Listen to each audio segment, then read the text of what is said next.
we started this new series, a series called Shipwrecked.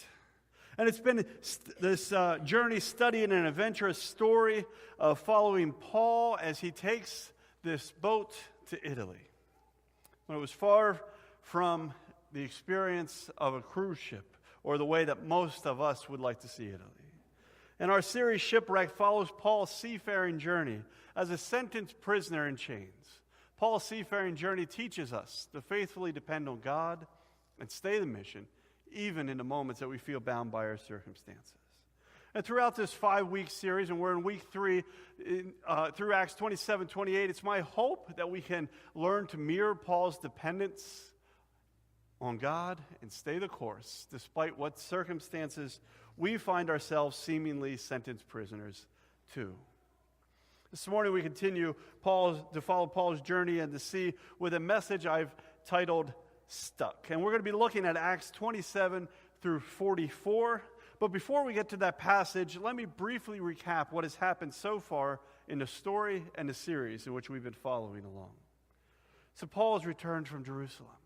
He's come home and he's come off this great missional trip where he's been able to church plant and disciple people, and he's taught that the Gentile can come to know Jesus. And he's excited, and he comes home and he steps inside the temple and he begins to celebrate a holiday. And as that happens, the town has turned against Paul. They view him as a turncoat. They view him as somebody that has sold out who they are, and they grab him literally and begin to try to kill him in the street. Luckily for Paul's sake, as the town is just kind of giving him a beatdown, there's a Roman guard who sees this, and he goes, "What is going on over here? Why is there a riot going on?" And he steps in and he arrests Paul, and he puts Paul into chains, both at his feet and his hands, and takes him as a prisoner, which ultimately saves Paul's life, but takes away Paul's freedom. Now, Paul uses his Roman citizenship to appear before the governor and then to Caesar. And so he's already appealed to the governor, and he is now on his way to Italy to meet in Rome with Caesar himself. And as they set sail for Italy, nothing seems to be going right. Not only is Paul a bound prisoner without freedom, but every step of the way they've run into obstacle. He's put on to board a ship that onto an ocean that Jews didn't sail, and now they've run into some serious tricky weather. We watch as Paul remained calm and dependent on God despite these circumstances that continue to batter against him. And we watched as seasoned sailors failed to discern within community and leaped to reach more comfortable harbor. And as the storm begins to grow into a hurricane that throws them off course, they try to stay alive as hungry souls by throwing overboard just about everything they have. We also watch as Paul, throughout all of this, as a prisoner who watches this crazy story unraveling around him, begins to speak up and remain deeply dependent on God. And he finds these opportunities to speak life to the people's lives in the midst of these stormy seas. And this is where we're going to be picking up this morning. They're on a ship. The storm has gone out of control. They've thrown everything on board, and they are afloat on the ocean without much going for them. You can join me in Acts 27 through 44, either in your Bible, the Pew Bible, or it'll also be on the overhead screen in front of us. On the 14th night, we were still being driven across the Adriatic Sea when about midnight, the sailors sensed they were approaching land. They took their soundings and found that the water was 120 feet deep. A short time later, they took soundings again and found it only to be 90 feet deep. Fearing that they would be dashed against the rocks, they dropped 4 anchors from the stern and prayed for daylight. In an attempt to escape from the ship, the sailors let the lifeboat down into the sea. And pretending they were going to lower the anchors from the bow, they began to try to pretend to sneak in there. Then Paul said to the centurion and the soldiers, "Unless these men stay with the ship, you cannot be saved." So the soldiers cut the ropes that held the lifeboat and let it drift away. Just before dawn, Paul urged them all to eat. For the last 14 days, he said, you have been in constant suspense and have gone without food. You have not ate anything. And now I urge you to take some food. You need it to survive. Not one of you will lose a single hair from his head." After he said this, he took some bread, and he gave thanks to God in front of them all. And then he broke it, and he began to eat, and they were encouraged and ate, and they ate some food themselves. And altogether there was 276 of them on board. When they had eaten as much as they wanted, they lightened the ship by throwing the grain into the sea. And when daylight came, they did not recognize the land, but they just saw a bay with a sandy beach, where they decided to run the ship aground if they could. Cutting loose the anchors, they left them in the sea, and at the same time untied the ropes that held the rudders. But the ship, they had hoisted the foresail to the wind and made way for the beach. But the ship struck a sandbar and ran aground. The bow struck fast and would not move, and the stern was broken to pieces by the pounding of the surf. The soldiers planned to kill the prisoners to prevent any of them from swimming away and escaping. But the centurion wanted to spare Paul's life, and he kept them from carrying out their plan. He ordered those who could swim to jump overboard first and get to land. The rest were there. The rest had to get there on planks or on other pieces of the ship. In this way, everyone reached land safely. This morning, as we hear this story, there's a few pieces and elements of this story that I want us to have a deep appreciation and understanding of. And so let's quickly revisit a few of the elements that we heard in this passage and in this story. You'll find a place that you can fill in some notes as we move through if something stands out to you and you feel like taking some notes this morning. The first thing we see in this story is that as the morale of the ship community declined, it was obvious to everyone that shipwreck was imminent. Everywhere they looked, they were reminded of their declining and unideal circumstances. Everywhere they looked, it smelled and looked like death. They'd been on this ship for 14 days. Things were not looking good. Since the moment the ship took control of their destiny, it had been 14 nights in which they were stuck, being tossed around in a stormy sea. And most likely they knew land was in sight because they were able to sense a change in the atmosphere as they passed through what is called the Adriatic Sea. It's the northernmost arm of the Mediterranean, and in this era, the Adriatic was well known because it was home to a Roman naval base. There was a huge naval presence there, and it was also a unique place. In just that little area, which makes up the Adriatic Sea, it's about 500 miles this way and about 100 miles this way. There are 450 different species of animals that live there. In addition to that, it is known for sandbars. As soon as you get into the area, you can begin to see clearer water with sandbars. You notice this almost yellowish and kind of gold color that makes up the bottom of it. And it's also known for its rockiness. In this area alone, there are 1,300 little islands. And because it is a collection of fresh water from the land, what happens there is the salt in the water actually changes and the temperature changes. And so seasoned sailors, as they would work their way across that, would begin to notice a huge change in where they were at. And so here it's midnight. They have no idea based on where they're looking at where they're at, but they're able to get an idea because they're noticing a change in the water. They've been lost at sea for 14 days, and people were tired. They knew that the Adriatic Sea wasn't the promise of safety, but actually more danger. This wasn't Gilligan's Island. People didn't find an island wreck, and, they weren't happy 20 years later. You know, when you watch Gilligan's Island, they're stuck on this island for 20 years, and somehow they're still happy, right? This is not the morale of the ship. The morale of the ship was tired. They were worn. They were hungry. For 14 days, they had no control of their destiny. These sailors were aware that everywhere they looked around them, they were reminded of death. They increasingly became aware of their futile attempts to sail, and they began to look at their surroundings and name where they were at. They began to face the reality of what was happening around them.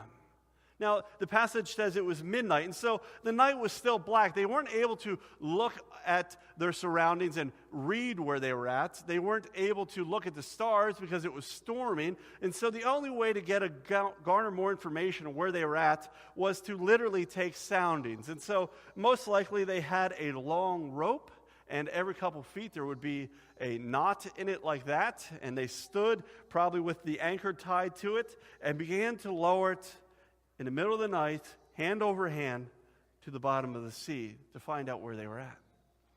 You see, the average place of the Adriatic Sea is 1,400 feet deep, and so they knew if they couldn't reach bottom, they were still in the middle.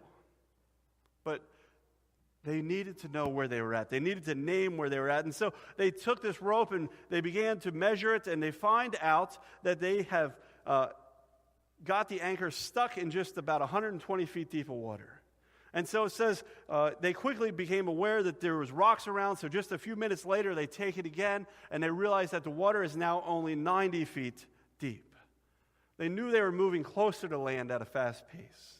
They knew based on the depth readings of the water that they were approaching an area known for its treacherous rocks.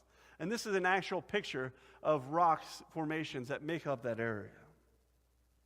They were scared that these rocks might finish them off in ways that the storm did not. They dropped all 4 of their anchors in a panic, and they hoped that they would create a drag on the bottom and become stuck and would at least slow down or stop their progress. Through this whole journey, they hadn't only been stuck in a violent storm, they'd also been stuck with this Jew named Paul. And they watched Paul remain calm and his demeanor remain restful as this stuff happened around him. They heard him speak life, and they heard him share prophetically that they could be saved by his God. In fear, they had put everything into lowering their anchors and just praying for daylight with Paul. Paul, we hear you. We've been stuck with you. We are going to put these anchors down, and then we're going to pray for daylight with you. So they get on the ship, and they huddle together and pray. As land approached, the sailors knew the ship could not be saved. With things not going their way, rather than support the ship's community, they depended on their own comfort and control rather than secretly tried to jump ship. The sailors knew things weren't looking good. They had lowered the water. They were moving in the dark closer to these rocks. The boat has begun to fall apart. I mean, we learned last week they tried to tie the hull of the ship together. They've had to throw over most of their tackle. And so, unfortunately, this boat, the writing is on the wall. In fact, Paul even tells them that in his prophetic vision. Guys, you guys will be okay, but the ship itself is not going to make it. And so these seasoned sailors pretend to lower some anchors, and they're over there, we're just lowering some anchors, guys, but secretly they are trying to jump ship. Now, jumping ship is a physical thing, right? It is literally just abandoning the community that is on board on the ship and just getting off it and sailing away. But it doesn't start there. It actually starts with a mental battle. Do I do it? Do I not do it? Can I still control this thing? Is there something still here for me? Am I better off over there, or am I better off here? So they start with this mental battle where they begin to disconnect from the ship's community, and then they look to escape on these lifeboats. And in an unpopular move, Paul stands up. He's a chained prisoner, and he doesn't let that stop him. He stands up, and he tells the soldiers that can't happen. And Paul modeled that his dependence was only on God. God had told him that their lives would be saved and spared. However, it meant everyone needed to surrender their backup plans for hope and safety in exchange for dependence on God. The sailors had seen the writing on the wall. They knew the ship would not be safe. And the sailors weren't sure of Paul. They didn't trust him. They had sailed this ship 100 times. They knew their ship. They knew their ability to sail. And they weren't going to listen to some prisoner. They wanted a destiny that they could control themselves. And so they began to lower the lifeboat into the sea. Now, last week we learned that the lifeboat was their last hope and their last resort. And they used energy in the middle of the storm to actually save their lifeboat, to bring it on board with them. Now, pretending to lower anchors, they returned that lifeboat they risked their life to save into the sea and plan to sneak away on it. Somehow, Paul catches them. What are you guys doing? And so Paul stands up and tells the soldiers, guys, that can't happen. He doesn't let his inferior reality as a prisoner stuck in chains define him. He speaks up and he shares with the centurion and the other soldiers that he's built equity with, that if those guys get off, if they abandon the community, we are going to die. And Paul says the only way that people can be saved is if everyone remains on board. The soldiers, using their authority and out of fear probably of losing their own life, they take control of the situation. They walk over to where these sailors are lowering this lifeboat, and they take out their knives and just cut the rope. And in the dark night, in the shadow of the night, they watch their hope and their last resort sail away. Paul reminds them in that moment that they have been in a constant storm that has taken so much from them in its suspense. In a communal act of celebration and reminding them of God's promise, Paul invites them to replenish themselves for the sake of survival. Now, I can't imagine what the morale of that ship would have been like, right? I mean, these sailors knew that if they got on this lifeboat and they sailed away, they'd be in a good spot. But here's Paul, this prisoner, who's really a nobody on their ship, gets the soldiers to take away that hope from them. I don't think Paul was probably the most popular guy on the boat, right? But he stands up. He says, we see that there's 276 people on this boat that are now stuck on it without any direction and without any supplies and without their last hope. And as the sun began to rise on the 15th day, Paul encourages them to eat what food they had left and not had thrown overboard. He acknowledges that they'd been under constant suspense and constant stress. And Paul reminds them that they need to replenish their energy for the journey that lay ahead. The writer of Acts records that Paul stood up in front of everyone. And despite his status as a prisoner, he symbolized his dependency on God by thanking God publicly and breaking bread, just like we did in communion last week. And through this act of communion and worship, it seemed that the bread multiplied at Paul's hands. It said that last week as we read that most of the bread and most of their supplies had been thrown overboard, but all of a sudden, Paul stands up and breaks bread, so much so that it is weighing down the ship. Did you notice that? It seems that there's almost this miracle that has happened on the ship. Seemingly, the bread was multiplied at Paul's hands. It says that all 276 of them had more than they could eat, and they had to throw the rest overboard because it was weighing down the ship. So stuck in the middle of a nightmare, as they watched the sun rise up, they trusted in Paul in this moment, and in it they feasted. And God honored their surrender and dependence in the midst of the storm by blessing them with encouragement, with nourishment, community, and safety. And so what happens as Paul breaks this bread and brings everyone together, the morale of the ship is probably beginning to change. Instead of, how do we jump ship? How do we enforce this situation? Suddenly, people are sitting together in community. 276 people breaking bread and sharing in community together. Now, as daylight came, they saw an unrecognizable destination. That destination became their vision, and in this communal effort, they cut the anchors and hoisted the sail towards it. Nothing as easy as it seems, and instead of running ashore on the beach, they ran aground on yet another obstacle. It took all of them to realize they needed to work together.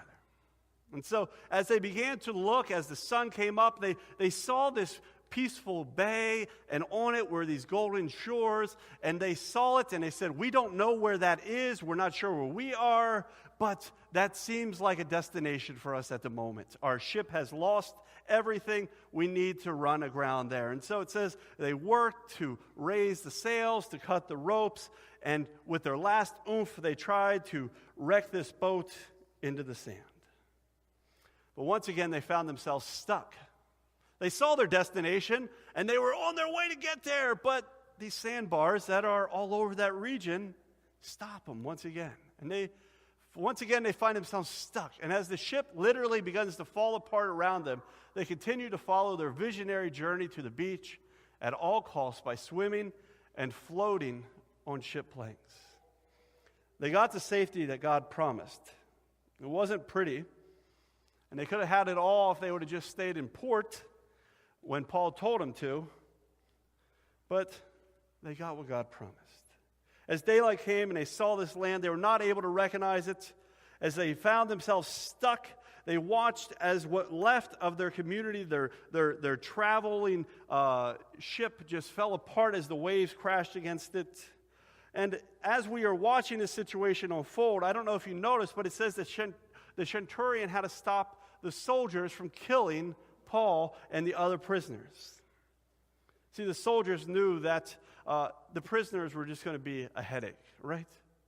In all honesty, we've now been stuck on this sandbar. There are some people that are just creating drag on the situation. They are probably going to try to run away. They're just more mouths to feed. When we get on shore, we're going to have to watch them. So in policy of Rome at this time, the soldiers realized the best thing to do is, just like they cut off the anchors to stop the drag, cut off the mouths to feed, to kill those who had created a drag on their system. But Paul had created this equity with a centurion, and he sees it, and he stands up and stops them. And so he ordered the prisoners and shipmates to jump overboard, and those that could swim, they should swim to land, and the rest of them would have to ride on floating pieces of the ship. And just as God promised Paul, everyone made it and survived. We see that God's favor and promise had not only kept them safe through the storm, but now even changed hearts to allow Paul and the prisoners to survive with an earthly blessing.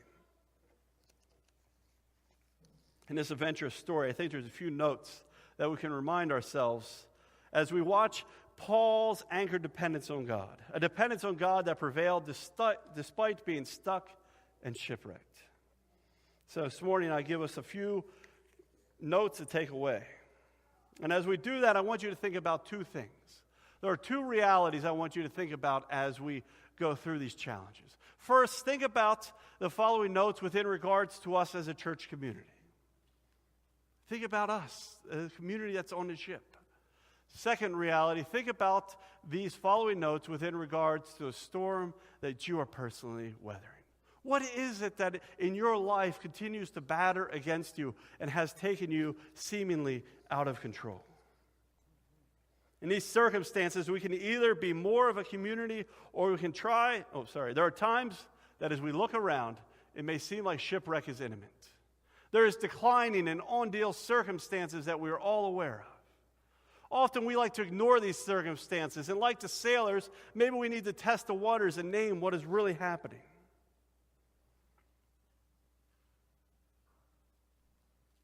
Storms take much from us, but there's an invitation in the middle of the storm for the sake of survival to be reminded of God's promise and to replenish ourselves physically and spiritually together. And by surrendering and depending on God, we feel His honor and blessing with encouragement, nourishment, and community. The destination may not be recognizable. We may not be able to personally understand where we are going. That beach, that bay may not look familiar to us. However, it's going to take all of us working together to get there. And there may be more obstacles and sandbars to get stuck on that will require us leaving the comfort of a ship. The ship may fall apart around us, but remember, the ship was never the destination to begin with. After all, they were headed to Italy. And we can surrender to God's plan willingly or unwillingly. We can have a lifeboat cut away from us, or we can surrender it willingly. We can swim ashore or be forced to ride pieces of the ship to the destination. God keeps His promises and will change even the coldest hearts to achieve His mission. Invite the worship team forward at this time. Whatever storm it is that you are weathering, or as you look at the storms in which you feel that our church is weathering, I continually ask that you just hold that in prayer as we worship through this final song.